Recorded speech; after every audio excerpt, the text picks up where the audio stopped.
This is what stands between Great Britain and the next stage of the Olympic qualifying. It's game day here on Ice Hockey UK TV in association with McDonald. And Great Britain know they need to win by 2 clear goals to stand a chance. If they do that, if they win by 2 goals, they will qualify for the next stage of the Olympic qualifiers. What an exciting day we have in store. The girls got up this morning, had breakfast, some important team meetings, a bit of rest time, and then to the rink. And as they got to the rink, you could see they'd got their game faces on. They were so focused. For some girls, probably the biggest game of their lives.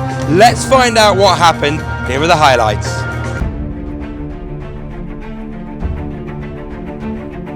Picked up by Nuragiva, and she will go defence into attack. That's very strong on the backhand. There's a player on the doorstep, and I think that's gone in, and it is all over scores.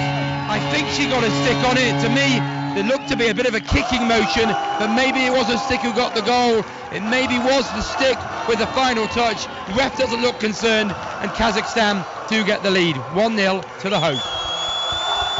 The puck actually went in off Holly Cornford's skate. Went off the GB player as the Kazakhstan player put the puck across the front of through the crease. And she had it back to the play, looking at the defence when it went off her skate into the net. There will still be 2 minutes after this, once finally GB touched the puck, unless Kazakhstan fall. Shot comes in, and it's gone in! So there won't be a power play for Kazakhstan because they score on the delayed power play. The shot came in through traffic, it went high, there may have been a deflection, but Kazakhstan lead by 2, and GB have a bit of a mountain to climb. Well, I was a little bit surprised there with Kazakhstan, surely they're 6 on 4, they know they're going to go 5 on 3, why did they not give us the puck? Well, anyway. But now, no matter how many times the team who are on the power play score, the clock will not reset to 0 for the power play, if you see what I mean. GB have a chance out in front, Foreman, and then it goes in. It may have been Foreman who got the final touch, and GB have 1 goal early on in this 5-minute power play. Will this be the moment that brings GB back into the game? They have 1 of the 4 that they need. We could be set for a tense finish, and let's just have a look at this replay. Foreman plays a great move on the backhand, pad save, and it's Katie Henry who puts the puck in. 1 goal back for GB. And GB win that face-off. Now Taylor has it. Just couldn't get to Adams, and GB have 6 on 5, but this could be game over. Into an empty net, and that's the game wrapped up as well.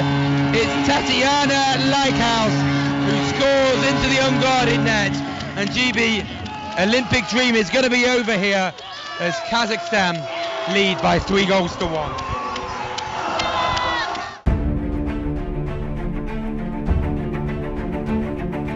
So the Olympic dream for GB is over, but they did themselves very proud today. They took a nation ranked higher in the world rankings than them all the way to the end of the game, and it could have gone either way. Obviously they needed that 2-goal win, which wasn't to be, and I'm joined by the head coach of GB, Cheryl Smith. You didn't get the result you wanted, but overall you must be quite proud of the girls. Yeah, very proud. It's always disappointing, and I'm sure once we look back on this, the girls will be a little bit more upbeat about it, but we are making major changes within the programme, but yet we are still able to compete. We've just pushed Kazakhstan grouped higher than us, Poland grouped higher than us, and we've just given them tough games. They know they've had a game. We're no walkovers. We didn't quite get the result today. Doesn't help when you're playing 10 minutes of a period short-handed, but you don't know which way the referee's going to call. We play game 1, nothing calls. We play game 3, everything called. So sometimes you have to just take that on the chin and dig deep, and the girls did, to be fair. I thought at times when we were short-handed we played exceptionally well. Maybe we should have played with 4 men at more times. The girls just calmed down and they played very, very well. Overall we couldn't have asked for anything more from them.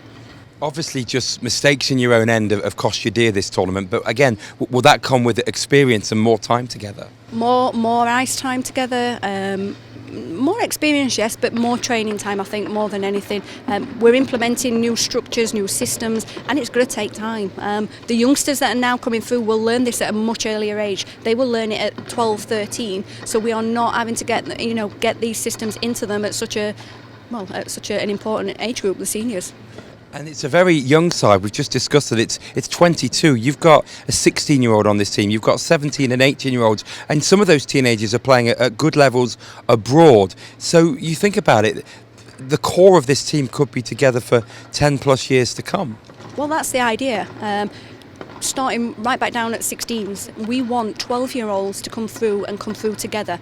Each year it's going to change, players will drop out, players will come in, and that's what we want for the seniors. We don't want to be swapping teams, changing teams drastically each year. If a player's earned the credit, we've got, they deserve a chance. But the idea is that there's a core group of players, not just 22. We're thinking bigger, we're thinking wider, so that we can select from the ones that are on key every time we've got a tournament. That's what we need. We need large squads to be able to choose from. Looming around the corner is the World Championship. I guess you're not going to have any downtime because that career is probably, six months away. But is this a good building, a good stepping stone for you for that tournament? Fantastic stepping stone for us. We've just played 2 higher ranked nations, and if we can't take a lot of good from this, and there's a hell of a lot of good to come from that, and build on that, we've got time, we've got 4 or 5 months. Yeah, it's just what we needed.